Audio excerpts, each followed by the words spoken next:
el músculo de la masa común y la región dorsolumbar, y grasa. El polo superior alcanzaría a estar protegido por las dos últimas, por la última costilla.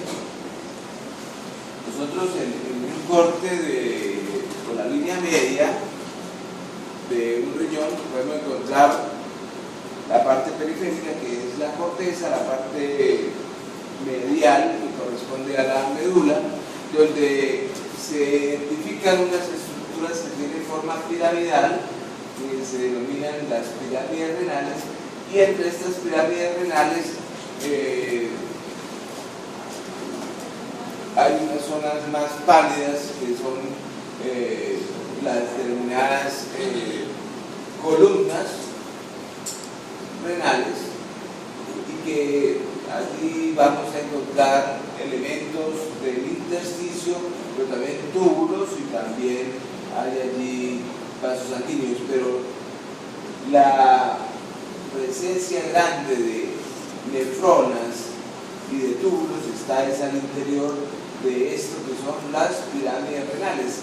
La punta de la pirámide se va a llamar papila, y esa papila va a estar en relación con un pequeño receptáculo que recibe el nombre de cáliz menor.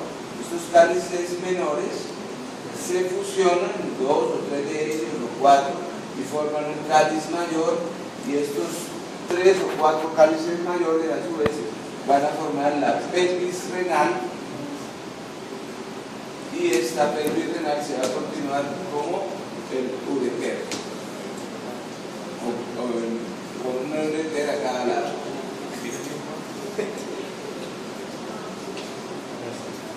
Esta es una imagen de un riñón cortado longitudinalmente. Entonces vemos la corteza, donde sobresalen los glomérulos o los corpúsculos renales, y de allí vemos cómo se desprenden los túbulos, donde hay unos túbulos que llegan hasta el límite entre corteza y médula, y unos que descienden aún mucho más.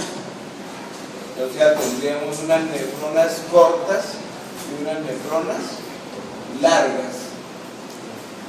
En la punta de cada pirámide vamos a encontrar unos túbulos ya de mayor tamaño, que son los túbulos colectores, y en la punta de las papilas los orificios, el número de 12 a 30, que corresponde al drenaje final de estos túbulos. Aquí lo que vemos es un cáliz menor o mayor, ahí no se ve bien.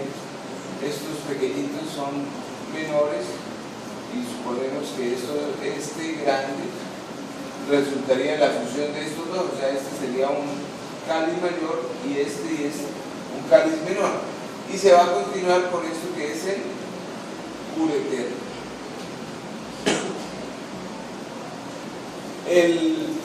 La unidad básica entonces del riñón va a ser esta nefrona, donde tenemos acá el corpúsculo o glomérulo renal, la arteriola aferente, la eferente, el túbulo contorneado proximal, la porción descendente de la asa de Henle con la parte gruesa y delgada, y la porción ascendente de la asa de Henle con su porción delgada y gruesa, y el túbulo contorneado distal.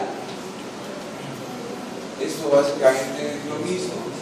Tenemos el corpúsculo renal o glomérulo, el sistema de túbulo contorneado proximal, el túbulo distal y el túbulo colector.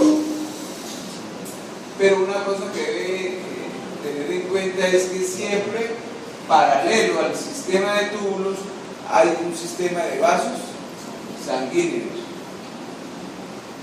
Bien, hablamos un poquito de la nefrona, y más de la nefrona del glomérulo. Entonces, aquí tenemos una arteriola, que es la que está llegando, que se llama arteriola aferente, que se está dividiendo en 4, 6 o 8 asas capilares que van a conformar el glomérulo, y posteriormente estos capilares vuelven y se recogen en otra arteriola que se llama la arteriola eferente. La sangre viene por la arteriola aferente, con el impulso que trae, con la presión que trae, a través de estos capilares se va a filtrar esa sangre y el filtrado va a caer a este espacio que se llama el espacio urinoso o el espacio de Bowman, y después se va a seguir con un sistema de túbulos donde aquí observamos el túbulo proximal, que tiene epitelio cúbico y que tiene además microvellosidades. Esto hace que en algunos textos ustedes puedan encontrar que en los glomérulos hay dos polos: un polo vascular, que es por donde ingresan los vasos sanguíneos, y un polo urinario, que es por donde sale el tubo contorneado proximal.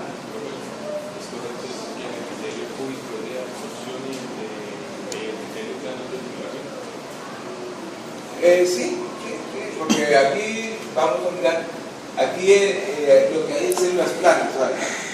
Una célula endotelial por dentro y una célula epitelial visceral por fuera, pero que son planas. Aquí tenemos el epitelio cúbico con microvellosidades, que son básicamente un mecanismo de absorción para mejorar el rendimiento de la absorción. ¿Cómo? Evolucionar más viejito también. Más viejito, la nefrona con el sistema de vasos sanguíneos que va parejo, digamos. Una cosa importante que ustedes lo debieron ver ahí en su fisiología como el mecanismo de contracorriente que se lleva a cabo fundamentalmente en el asa delgada, la porción delgada del asa de Henle, y es que ustedes ven acá que el túbulo, la porción delgada del asa de Henle, va acompañada, la descendente de una arteria o de arteriola y la ascendente de una vena. Pero básicamente lo que ocurre en la porción ascendente, que es permeable al agua, es que del asa de Henle sale de manera muy fácil el agua, pero esa agua no se pierde, no queda en el intersticio, sino que directamente pasa al vaso que corre paralelo a ella, ¿no? Entonces el agua sale, pero cae directamente en este vaso sanguíneo. Es decir, es un mecanismo que tiene el organismo para recuperar el líquido que va dentro de los túbulos. Recuerden que aquí, por este lado, está entrando la sangre para filtrarse. Esa sangre que se filtra, hay una cantidad variable de líquido que entra a esos túbulos, y en ese recorrido prácticamente termina absorbiéndose casi todo el agua. O sea, más o menos las proporciones serían las siguientes: a través de los dos riñones entraría en cada minuto un litro de agua, de sangre, es decir, 1000 centímetros cúbicos. Eso quiere decir 1440 litros de agua, de sangre, perdón, se filtran al día. De esos 1440 litros de sangre que se filtran al día, más o menos 180 litros de agua logran pasar aquí a este espacio urinoso, y de esos 180 litros de agua que llegan a este espacio urinoso, solamente se van a producir 1440 centímetros cúbicos de orina. Eso quiere decir como litro y medio casi.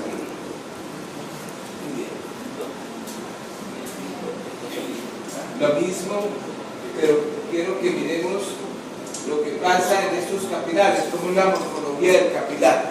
El capilar glomerular es un capilar cuya pared tiene muchos huecos o muchas fenestraciones.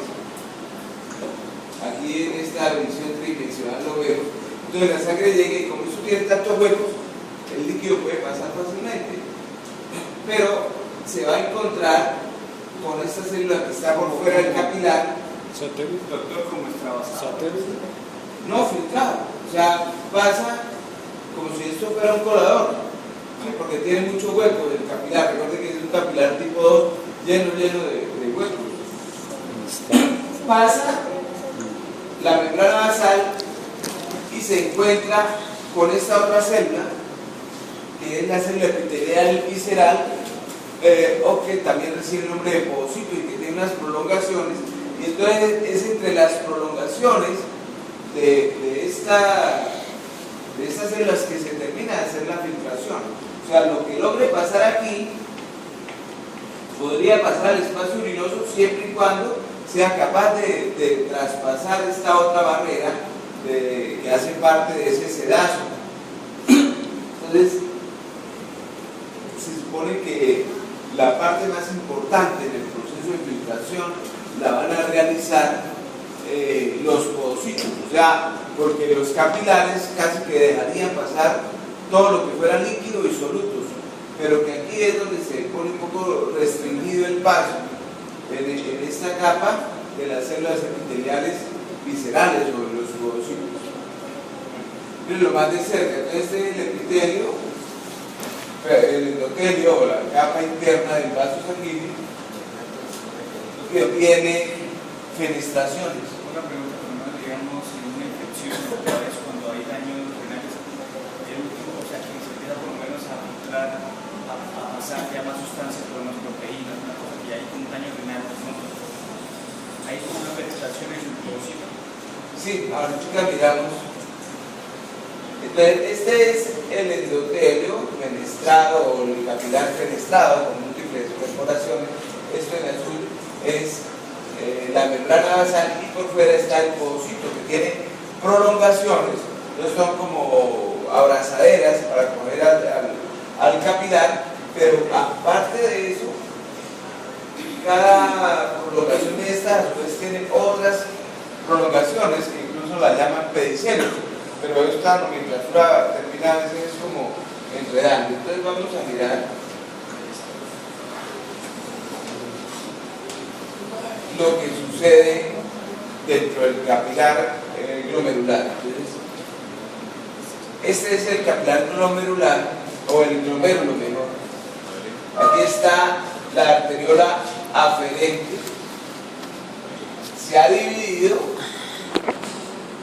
y cada uno de estos espacios grandes en blanco que vemos acá son los capilares.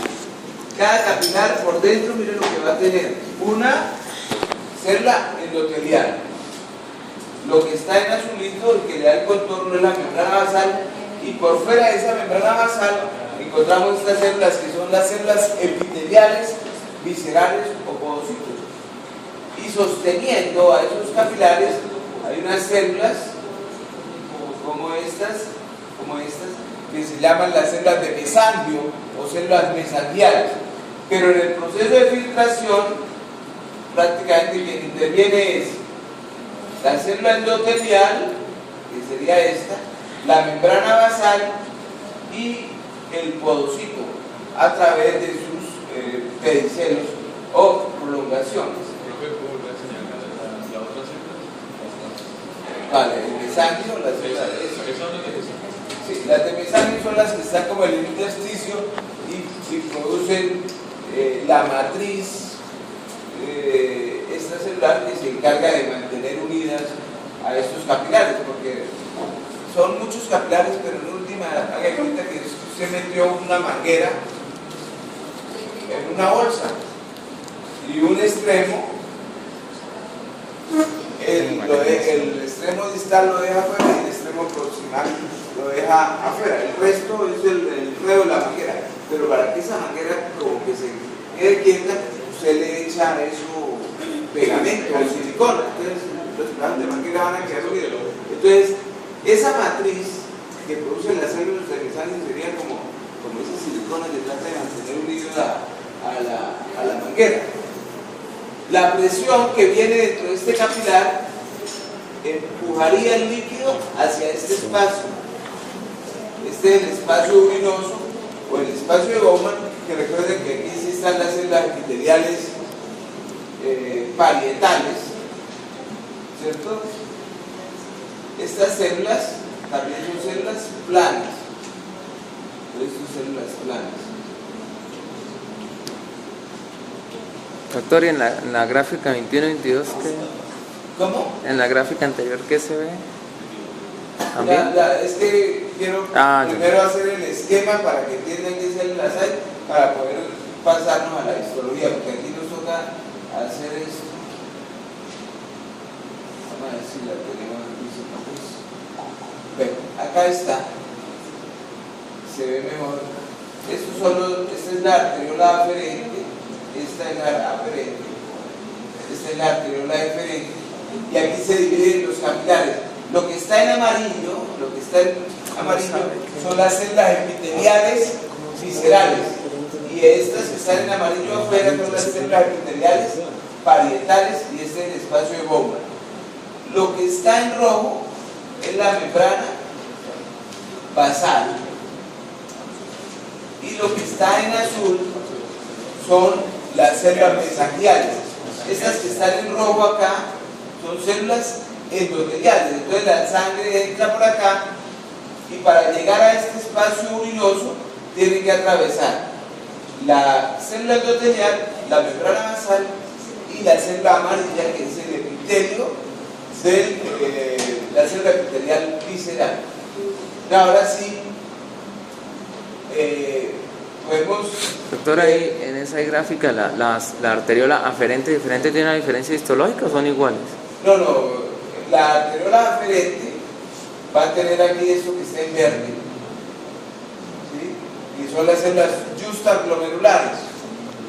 Entonces, las que tengan mayor cantidad de estas células justaglomerulares es la arteriola aferente. La que tenga menos, la deferente.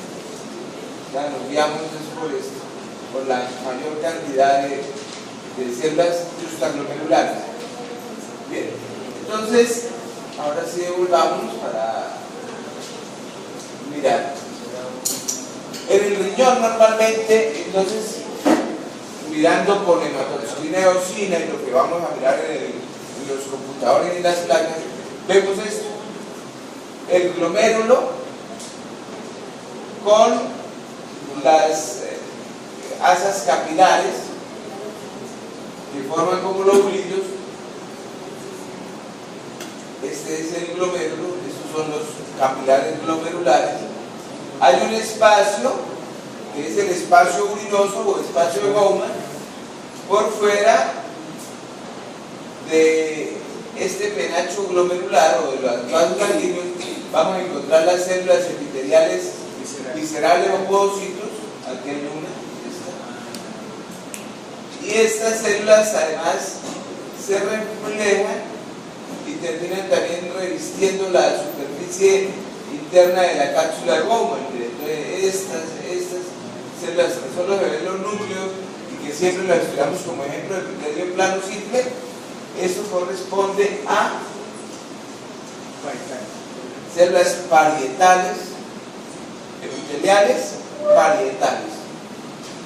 Acá no se alcanza a ver la continuidad directa, ni siquiera de dónde está la arteriola aferente, ni la eferente, ni el túbulo, pero en este corte transversal se ven muchísimos túbulos proximales. Entonces, miren la característica de todos estos túbulos proximales.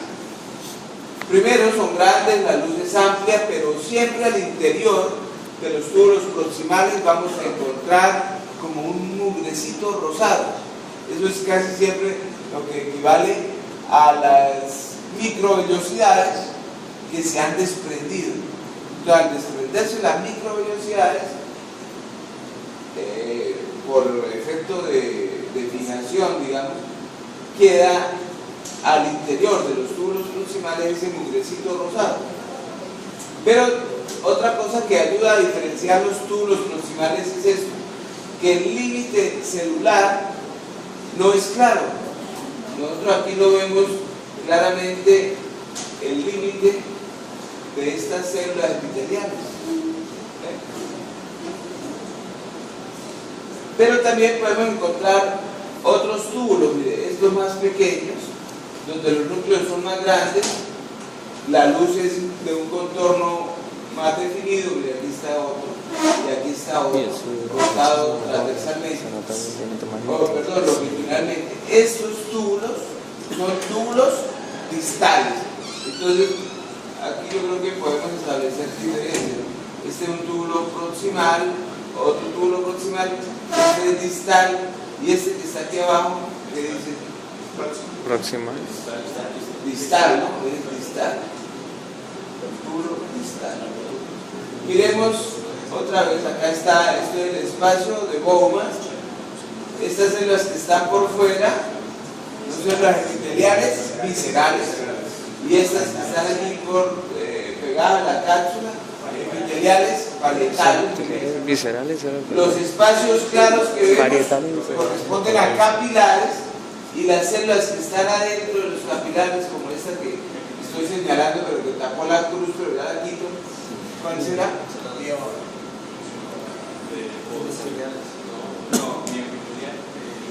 ¿Cómo llaman las células que están por dentro de los vasos? Endotelial. Endoteliales. Estos son endoteliales.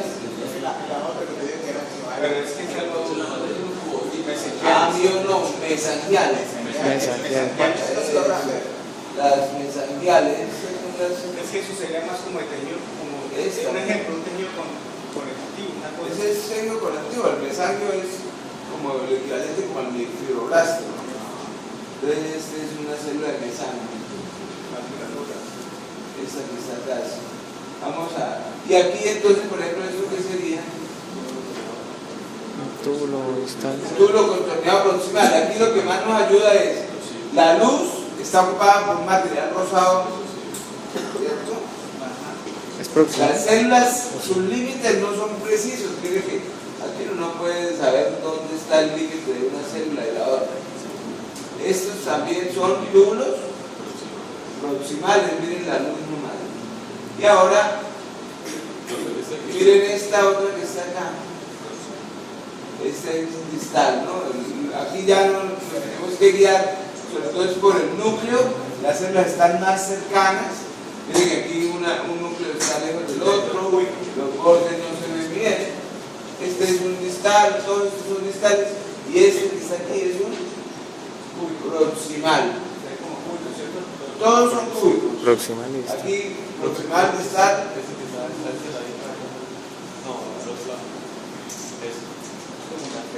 Esto es una arteria. Es una arteria. No, los túbulos, para hablar nosotros de túbulos, tenemos que ver que el epitelio sea cúbico. Este es distal y este es proximal. Vamos a ver qué aparece por acá. Bueno, regresemos. Pero no se alcanza a ver bien, pero este es un túbulo distal, este es otro distal. A ver en este que sí se ve muy claro. ¿Qué tipo de túbulo es este? Distal. ¿Y este? Distal. ¿Pero en qué se distal de proximal? Este. En la forma de las células. ¿Y este? Distal. ¿Una forma? ¿El distal izquierdo? Está mejor definido. Ah, el distal está mejor definido. Vamos a poner orden acá, que hable norte de Santander, Ocaña. ¿Este qué es? A mí me parece que es proximal. Proximal. ¿Por qué es proximal? Vamos a decir por qué para que todos quedemos. ¿Qué ven en la luz? Mugrecito rosado. Mugrecito rosado. Que no está bien. Eso. ¿Ve los límites entre una y otra célula? No está bien definido. Ahora compare con este. Es. Distal. Entonces miren la diferencia entre distal y proximal. Lo que pasa es que esta es una lámina excelente, o sea, pero mire, estos son distales, distal, y el resto de son proximales. O sea, eso es lo que a veces a ustedes les da como susto, y uno, pues, ya dijimos que este era proximal, entonces no puede aproximar, no, también es proximal. Si estamos en la corteza del riñón, y uno dice, bueno, me guío para que es corteza porque hay glomérulos. generalmente uno ve distales y proximales. Acá pues no hay glómerulos, sabemos que esto es por el nervecito, que es el proximal, y que estos distal. son distal, los límites son más precisos, la luz es más pequeña, la luz es limpia. Fíjense, si es que la luz de estos casi no hay números en comparación con la del proximal. Entonces, proximal, distal, casi que no nos quedaría duda. El epitelio del túbulo proximal, recuerden que tiene microvellosidades. Las microvellosidades lo que hacen es mejorar u optimizar la absorción, ¿cierto? Absorción. ¿Y qué se absorbe aquí? Agua, sodio, ¿Qué absorbe el túbulo proximal? electrolitos, glucosa. De todo. Entonces, mire, absorbe sodio, absorbe cloro, absorbe agua, absorbe glucosa, absorbe vitaminas, todo. Y estos túbulos, lo habíamos visto desde las primeras diapositivas, recuerden que esos túbulos siempre llevan paralelo o pegado un vaso sanguíneo. Porque, ¿para qué absorbe? Pues para mandar esto inicialmente a la membrana vasolateral o al intersticio y luego al vaso sanguíneo. Mire que esto que se está absorbiendo de la luz hacia la célula, una vez llega a la célula, lo pasa al vaso sanguíneo. Y de esa manera es que decimos que de esos 180 litros que se filtraron y pasaron al espacio urinoso, ahora solamente 1 centímetro cúbico va a salir en forma de orina, porque el resto todo lo va a devolver casi que en el túbulo proximal. El túbulo proximal es el que va a hacer la mayor cantidad de absorción. Por ejemplo, hay cosas que solo se absorben allí, como que, por ejemplo, como la glucosa. Lo que no se absorbió de glucosa acá, ya no se absorbe en ningún otro lado. Recuerden que este túbulo proximal tiene, por ejemplo, para la glucosa, un transporte máximo, un TM. ¿Cuál es ese nivel crítico? 180 miligramos. 180, ¿cierto? Niveles más altos de 180 Pasan de largo. forman la capacidad de transporte de esta célula y esa orina, ese líquido, esa glucosa se va a quedar en la luz.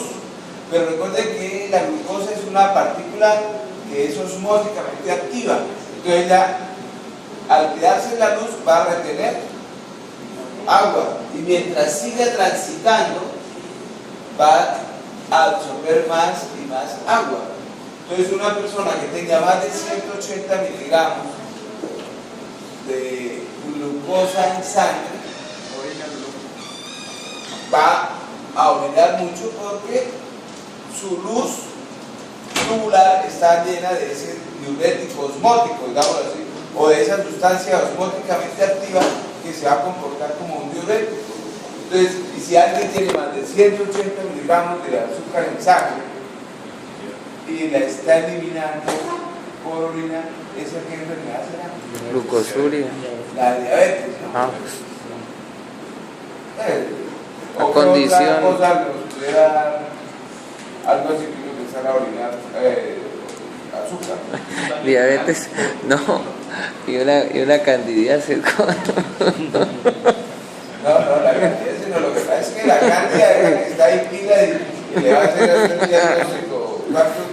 Pero casi siempre se asocia a los pacientes que tienen candidiasis o tienen levaduras en orina, siempre tienden a tener niveles de glucosa. Por eso es que yo les digo, y les decía, que la diabetes es, que la cándida es un animalito que hace el diagnóstico de diabetes 5 años antes que el médico, ¿no? Entonces, donde ustedes vean cándida a repetición, siempre hay que estar pilas para hacer el diagnóstico de la diabetes. Entonces, acá, esa orinadera, diciéndolo de manera técnica, sería una Poliuria. poliuria. Esta persona que está orinando 2, 3, 5 litros de orina al día, ¿cómo hace para no deshidratarse? polidipsia. tomando agua a la lata. Entonces, es tipo de lo que se queda ahí, hago y no orinar y no duermo, porque es en el baño orinando y de paso tomando agua. Entonces, orinando y tomando agua. De que no tenga la próstata inflamada. ¿Cómo? Y de pasapalo la próstata inflamada. Para acabar de completar, no, para acabar de completar la mujer regañándolo. Bien. Lo voy a mostrar ahora, pero corresponde más a un túbulo colector, que es el túbulo colector, es un tubo que su epitelio empieza a ser un poco más alto, o es casi cilíndrico, pero lo llamativo es que los cortes celulares son perfectos. Es el que más nos muestra. Pero voy a adelantarme un poco para no confundirnos acá. Entonces, después de que ha pasado por el túbulo proximal, este tubo deja de ser contorneado, se vuelve recto y empieza a bajar hacia la médula. Cuando baja ya hacia la médula, entonces ese mismo tubo baja y vuelve y sube. Por tener esa forma de que baja y sube, se denomina asa. El asa de Henle. Entonces, la primera parte, la porción gruesa del asa de Henle, es como una prolongación del túbulo contorneado proximal. Entonces, el epitelio será cúbico. Cuando ya llega a la parte final, se convierte en porción delgada, el epitelio se vuelve plano. Y al ser un epitelio plano, ahí ya ahí no va a haber absorción, sino ahí vuelve a haber un intercambio fácil, sobre todo en la parte ascendente, ya lo veíamos, ese epitelio plano de la porción ascendente se vuelve permeable al agua, entonces todo el agua que haya llegado ahí termina pasando casi que a la luz del vaso venoso que corre paralelo a ello. Siguiente. Licenciado Doctor Mantilla, buenas tardes. Buenas tardes.